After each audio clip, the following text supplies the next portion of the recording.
Our next story is about a language, a primitive one, the first language born of the digital world. I'm talking about emojis, those little pictorial icons on our phones. They punctuate our texts, memes and posts, like smiley faces or praying hands or a high five. I'm sure you've used these. 92% millennials used emojis in daily conversations. And just in the past 3 years, emojis have seen a 775% rise in use. They're everywhere, in every conversation. Love is expressed with a heart icon. Mean jokes are masked by laughing emojis. And in some cases, people are taken to court over a thumbs up. That's what happened in Canada. A farmer had to pay the price of an emoji, and a heavy one at that, more than $61,000. Here's the story. The farmer spoke to a buyer about a deal for the purchase of flax. Then the buyer sent him a contract via text message. He asked the farmer for confirmation. The farmer responded with a thumbs up emoji, but he did not make the delivery. So the buyer took him to court and he was found guilty. Classic emoji miscommunication. The buyer assumed that the thumbs up meant confirmation, but the farmer was only confirming that he'd received the message. He was not giving a go-ahead for the contract. But as they say, justice is blind, even to emojis, it seems.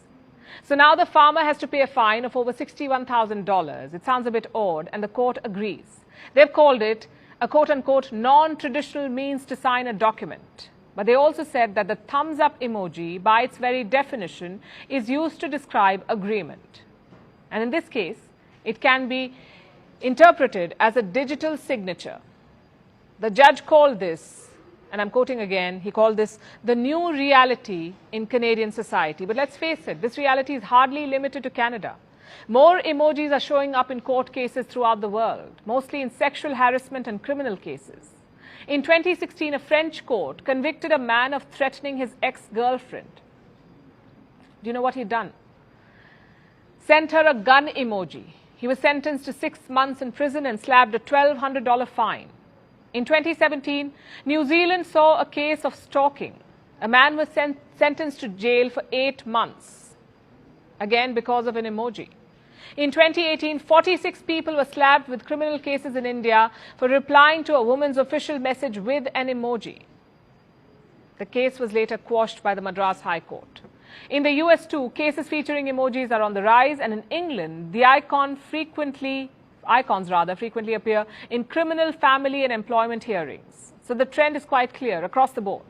It's also up for debate. Attorneys have to stand in court and argue the different interpretations of tiny guns and eggplants. Can a knife emoji mean a threat to kill someone? Does a heart emoji from a manager constitute sexual harassment? We ask because emojis express a wide range of emotions, and they're quite flexible. And that's usually a good thing because they let us be colorfully creative. But that also leaves room for misinterpretation. For instance, a thumbs up emoji. It generally means agreement, but some young people now use it sarcastically too. Others merely use it to acknowledge the receipt of something.